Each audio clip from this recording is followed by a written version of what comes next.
Sorry, my sound. All right. Well, good afternoon, everyone. It's wonderful to have everyone here and to welcome Massachusetts friend, Nova Scotia's Premier, Tim Houston. We're so excited to have you, Premier, and your team back in Massachusetts. You've been a regular visitor, and we're thrilled about that. We also have with us Canadian Consul General Bernadette Jordan, and we thank you for the continued partnership with Massachusetts. Also a Nova Scotia native. Yes. Joining me today from our administration, we have Energy and Environmental Affairs Secretary Rebecca Tepper, Deputy Secretary for Federal and Regional Energy Affairs, Wizi Nuara, and others. I know that many Nova Scotians are Bruins fans. Yep. It's a sensitive topic, but there are some. Celtics fans, yeah. Sox fans, Red Sox fans, right? For sure. And we got some Patriots fans who are cheering us right on now. this weekend. Definitely right now. We love the bandwagon. And I know that we've had the opportunity to bring some of our championship trophies up to Halifax. So I hope that we can bring you another one in the near future. In all seriousness, today is an important day. Today is an important day because today we're here to affirm and announce our commitment to the strong ties that we have with Nova Scotia. You know, our two regions have had a relationship for a long period of time. You think about 1917 when two ships collided, setting off an explosion that devastated the city of Halifax and the entire region. Boston folks immediately organized trains with food and water and other supplies and got up there to help deliver aid. And I know every year we celebrate Nova Scotia and recognize Nova Scotia, as you did recently, Premier, with Mayor Wu, with the Christmas trees. So that's just an example. And I also want to say, you know, that continues to this day. Sadly, less than a week ago, we had a fishing vessel go down off the coast of Gloucester. And in an act of mutual aid and as a sign of the strong relationship between Massachusetts and Nova Scotia, sister communities of Gloucester, specifically Lunenburg and Shelburne, Nova Scotia, reached out immediately and offered support to us and to the fishing community in Gloucester. And we really appreciate that. We're Atlantic states and provinces. We know the hardship that our fishing families and communities endure. We have always looked, both Nova Scotia and Massachusetts, to the ocean for sustenance, for opportunity, and also have dealt with any number of tragedies over the years together. So I really, really appreciate that today. And I know that our port cities will continue to work together to support one another in the fisheries and international trade and the like. Today, Massachusetts and Nova Scotia, again, look to the ocean for opportunity. We joined today with Premier Houston to sign a memorandum of understanding between Massachusetts and Nova Scotia to advance offshore wind power in the Atlantic. I'll say that one more time for the folks in Canada so they don't think that there's something wrong with my throat. This memorandum of understanding today that Massachusetts signs with Nova Scotia is going to advance and strengthen offshore wind power in the Atlantic. It will benefit Nova Scotians, it will benefit people in Massachusetts and this region. Now, Massachusetts has led when it comes to offshore wind. We have this recipe of deep industrial ports, supply chain investment, trained workers, and strong coastal winds, which are really the blueprint for success. Vineyard Wind is a great example, already today powering nearly 300,000 homes and businesses in Massachusetts. That will also help us lower our electricity costs. This is a project as well that brought hundreds of great paying jobs to the region and billions of dollars in investment to our state. Every day, I'm focused on lowering costs, whether it's healthcare, housing, or energy. And one of the ways we're going to get there is by bringing more supply into the region. As you know, I'm pushing for an all-of-the-above approach when it comes to energy supply. More wind, more solar, more gas, hydro, nuclear, battery storage, and the like. More supply means lower costs and more reliable energy for our region. So whatever actions may or may not be coming out of Washington, rest assured that here in Massachusetts, we're moving forward in any which way to bring more energy into this region. And we're continuing with an international collaboration that helps us increase supply, lower costs, and bring economic development to our port communities. So Premier Houston and I have spent time together in the past and have had a lot of conversations, and we really share a joint mission. We want to get more energy built and delivered to our communities. I'm so pleased to be able to sign this MOU with him today, and in the months ahead, our teams will work very closely together on development strategies, on discussions about transmission, supply chain, workforce, and so much more. But we have all the ingredients that we need to have tremendous offshore wind capacity up and down the Atlantic. And today, I'm really proud to take this step to strengthen the relationship between Massachusetts and Nova Scotia and look with anticipation and excitement for what that means for our communities. And with that, I turn it over to my good friend, Premier Houston.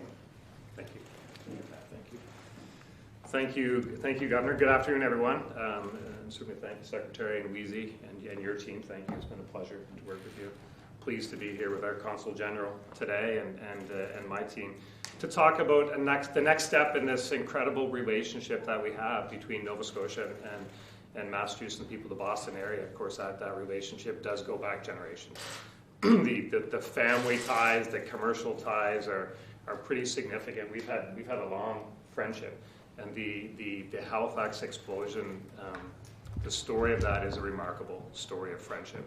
That explosion that happened in Halifax was devastating for the city of Halifax. Thousands of people died instantaneously. It was in December. It was a snowstorm. It was really a terrible time. There was a lot of helplessness that the people of Halifax felt in that moment. And somehow, and I don't know how, but somehow the people of Boston heard about this tragedy unfolding and sent help. This is, they weren't texting each other back then. The folklore is actually that the fishermen heard the explosion. The explosion that happened when these two ships collided was the biggest man-made explosion until the atomic bomb came along. So the folklore is the fishermen heard it, knew something was wrong, and really within about 12 hours there was a train loaded on the way to Halifax to help. And we remember that, and we remember that kindness. When we see kindness, we don't forget it, and we remember with the tree every year and other things. So we are proud of the friendship, proud of the relationship, and proud of the commercial ties. And I think this is a moment for us to take that next step together in a long journey, what will be a friendship for a long time, and that's as we look to the offshore and our energy security. Nova Scotia is Canada's ocean playground. 8,000 miles of coastline, vast oceans, incredible wind speeds. The wind blows a lot. The water depths are good. We have all the conditions to create a lot of clean energy. In fact, Nova Scotia only uses about 2 gigawatts of energy at peak demand. And in the Nova Scotia offshore, we can produce 40, 50, 60 gigawatts. It's remarkable. So we'll have a lot of excess energy. We want to get that to a market somewhere. We'll use some of it, but we want to get some to a market as well. So we have our offshore board has done the first step of the bids for the generation components, and that will continue.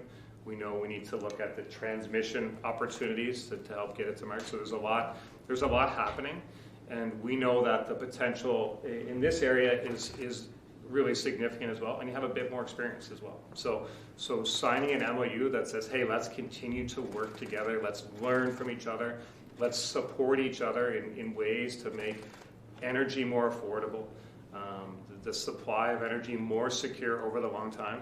These are critical steps for all the people that we represent and communities that we are part of. And we're just thrilled to be working together on advancing the common interests that we have on this and other files as well. So we'll sign this MOU today, and we'll just continue to build on this incredible friendship that exists between us. And I'm proud to be here on behalf of Nova Scotians to take this next step together. So okay. Thank you. Thank you so much. Thank you so much, Premier. Secretary?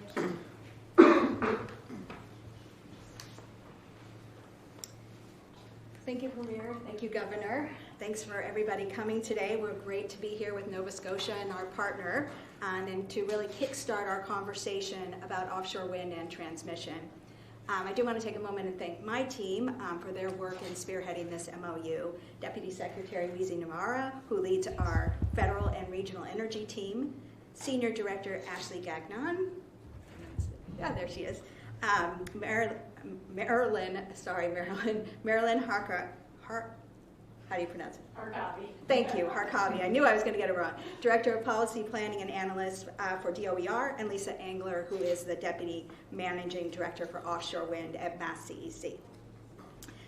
Commissioner Mahoney was hoping to be here, but she's actually in DC right now. I know that she would want to remind everyone that of her background, which is Nova Scotian and Irish. So she definitely wants We like her. Want to make sure that she says like that. her. Yeah. So our administration really has spent a lot of time in Canada this past year. We made stops in Newfoundland and Labrador, and this fall we had the pleasure of joining Premier Houston's team in Halifax, where we discussed the importance of offshore wind and our energy needs. You know, like Massachusetts, Nova Scotia has an enormous energy potential just off of its coastline, and that's what we're saying in this MOU, is that we want to harness these valuable resources. And we have the experience here in Massachusetts of doing that. And we have large-scale energy projects, and large-scale energy projects take a lot of planning and time and coordination. And I say this a lot, but if you're going to start an energy infrastructure projects, the best time to do that is today. They take a while, and they take a lot of planning, and they take a lot of coordination. So our team will be working closely with Nova Scotia as we move forward and sharing best practices on all things offshore wind, including grid integration, port infrastructure, workforce development, supply chain coordination, vessels, and new technology. Ultimately, we're looking for possible pathways to bring more power to Massachusetts. Both of our regions need more clean, affordable, and reliable power, and offshore wind and transmission can be a part of that. So from the start, this administration really has focused on regional collaboration. Right now, we're coordinating with ISO New England on a first-of-its-kind competitive transmission procurement, and we're looking for affordable transmission projects in Maine to unlock affordable onshore wind coming down to Massachusetts. Our team has also helped launch a collaborative with New York and other northeastern states to advance interregional transmission. And this is in addition to our multi-state procurements on wind, solar, and nuclear, including one just last week. So we're very grateful for our partners in Nova Scotia for opening up these formal talks with us, and we're looking forward to getting to work. Thank you, Secretary. Great, we'll open it up for questions. Governor, this is off topic, but President Trump has said... Can we come to you in a minute? Great. Governor, if I could ask, we just saw the NECEC project come online. There are a lot of political and legal challenges there. Obviously, you'd be embarking on an effort to bring a lot of new transmission online across a great distance of land. Can you talk about, what some of the next steps might be to address some of those challenges, given what we just saw with NECEC? Look, I mean, I think that there's a realization around this country, around the world, that with the growing demand for energy, specifically, you look at industries like AI and all that's required in terms of computing power. That's not just in this region of the country, it's all over. We just need a lot more energy, and that's why many of us just are adopting this all-of-the-above approach and hustling as quickly as we can to bring that infrastructure online. And that's why I'm excited. I was excited a few weeks ago to stand with you and flip the switch on Hydro-Quebec. That's hydro coming from Canada into Massachusetts. Today, I'm thrilled to stand with Nova Scotia and sign this MOU, which is going to ensure that kind of planning and work to bring energy online here in Massachusetts, and to have a relationship that is mutually beneficial to the state and the province. So, you've got to do everything that you can. I know right now that people can't afford their electric bills, their gas bills. And that's an issue that we experience across the country, particularly hard hitting here in the Northeast, where it's colder right now, and especially this winter. And it's just why I'm doing everything I can to bring energy online as quickly as possible. I also really hope that the legislature will pass my energy affordability bill. That's $13 billion in savings right there, and a change in practices in how we both get energy, the ability to purchase energy at a lower cost, which is going to benefit ratepayers and will show up as a lower charge on your bill. We got to get that done. We got to get that done. Where does that bill stand? I mean, one proposal was to actually cut the renewable portfolio standard that incentivizes renewable power, like what you're talking about here. I mean, would something like that be part of an energy affordability package that you support? Look, we've got to be able to do a few things at once. We've got to find ways right now to purchase energy at a lower cost, to work with the utilities to make that happen, also to allow us as states to do bulk purchasing so that states together can join together and procure that power. And we've got to continue to push on renewables, including what we're doing around solar deployment, wind, which I say is already powering, as we speak. Hydro, another example. We estimate that Hydro-Quebec alone is going to be about 20% of the electricity need here in Massachusetts. So we just got to continue on all fronts, and we stand ready to work with and in conversation with the legislature, hopefully to get this over the finish line as soon as possible. Any more on the MOU? Yeah, Governor, over this cold snap, according to the ISO New England data, that renewables, including offshore wind, have been providing pretty negligible percentages of power to the grid. Is offshore wind a lost cause by now? Oh, heck no. No, offshore wind. I mean, you talk to any of our, anybody in the workforce, I mean, it's spent hundreds, if not thousands of jobs, the billions of investment in port infrastructure, and importantly, what it means for energy supply into the region. And obviously, more supply means lower costs. I'm going to let the Secretary speak to the specifics of this winter. Yeah, we were pleased to see that Vineyard Wind performed very well this winter.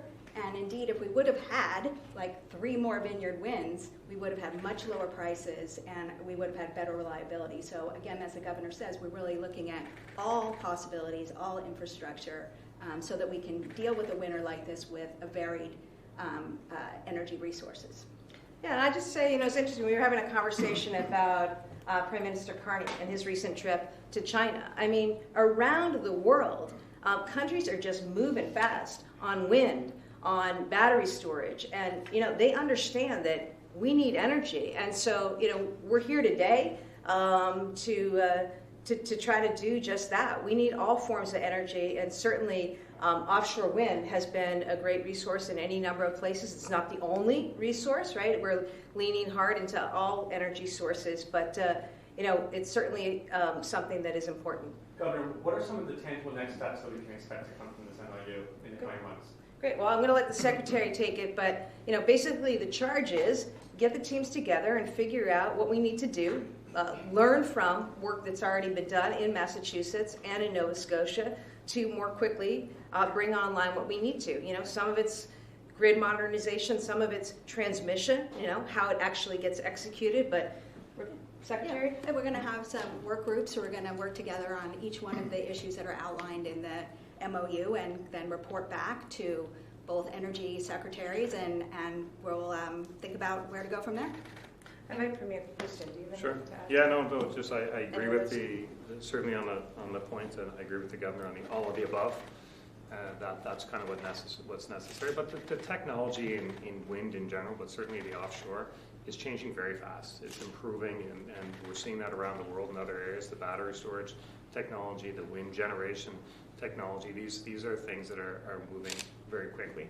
And that's why it's good for a region really to work together to make sure that we're understanding what is possible and learning from each other.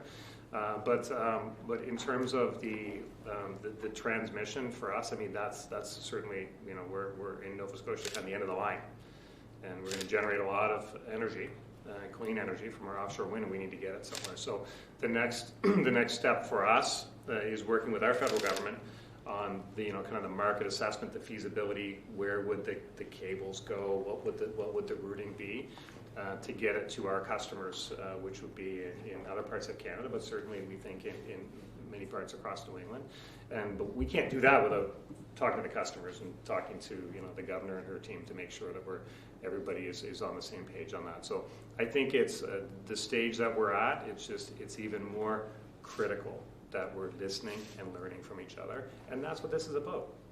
We have a long-standing relationship, and this is an important opportunity for the whole region in so many ways. And let's get it right. And we want to work together to get it right, and that's what we're trying to do. And we just had a few questions submitted by Canadian press who are watching the live stream that I'll read out. For Massachusetts, and Secretary Weezy, feel free to weigh in. How much energy does Massachusetts need from Nova Scotia, especially given that offshore wind projects here were previously on pause but are now allowed to resume construction? Yes, we can.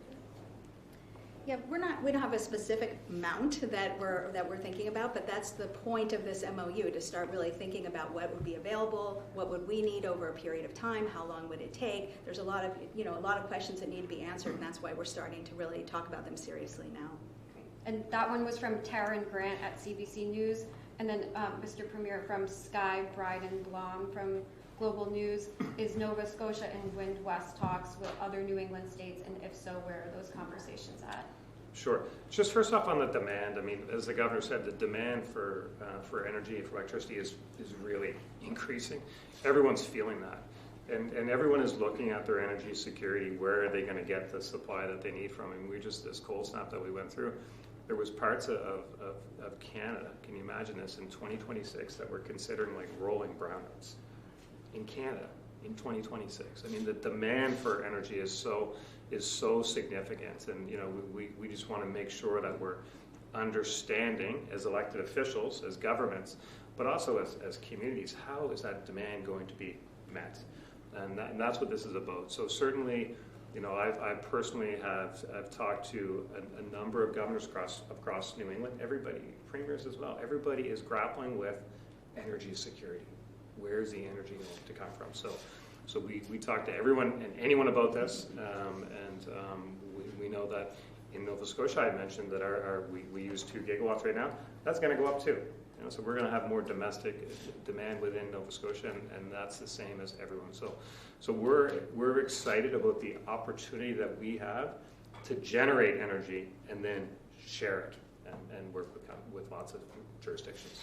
Thank you. And Sherman, we can do real quick, and then I just to add, I mean, the reason that we convened New England governors and New York governor with the Eastern Canadian provinces and premiers earlier this year, we were meeting last year as well, is because this is a matter of economic security for our folks. It's a matter of affordability and lowering costs for our folks. And it's a matter of security generally, I mean, including national security. If we have brownouts in places, if the grid goes down, that's a big problem in this country. And that's why we as states, we're in competition for some things, but we know we're working together. And that's why we were all together at the table thinking through regional solutions here. How do we bring more energy online more quickly, both for affordability and for reliability? And I'm pleased with the progress that we made, our team so far, on any number of fronts. And I like the Premier's answer. He should be, and he is, talking to a bunch of governors, and that's a good thing, because this is a regional endeavor. And they're nice. They're nice. Yeah, very nice. Yeah. Last question. Governor, President Trump has said Republicans should nationalize the voting, that they should take over the vote. I wonder what you think about that. Should people be allowed? Look, I mean, Sam Adams, this is 250 years of American democracy. We had a United States Constitution that was really modeled from the Massachusetts Constitution, written by John Adams. And there's a set way that we have been operating effectively, I think, as a country through ups and downs and challenging times for the last 250 years. So, I think this is more of the same from the president, efforts to throw things out there and distract and see what catches hold. I will say I take any comments that President Trump makes about elections seriously, because I think we've seen consistent efforts across the Trump administration. We saw this back in 2016, and certainly now we see it with what they are doing, raiding an office in Fulton County, Georgia. efforts to disenfranchise voters, take away people's access to the vote, which, is as American as it gets. So I think it's just another ridiculous proposal from President Trump. I don't know if he's serious, but I can tell you this, in Massachusetts, we're going to have safe and free and fair elections. And I know that secretaries of state and governors and AGs across the country are going to want that in their states and jurisdictions, because this is about our people. We're a representative democracy. People deserve the right to vote. It's actually in the Constitution. Great. All right, we're going to sign that motion. Oh, okay.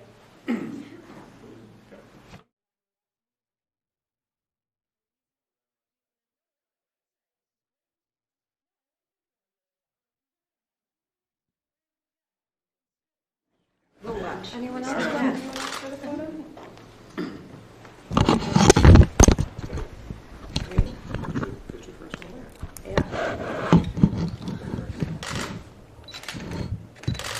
Hey, one here, guys.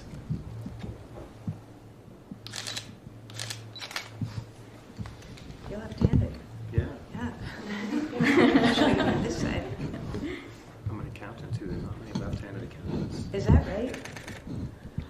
Why is that? I don't know. Let's not try to find out. Then. All right, we're good with pictures? Okay. That's great.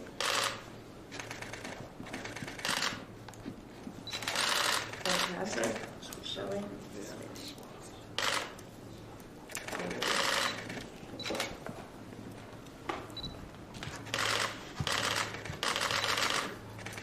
Fantastic. Fantastic.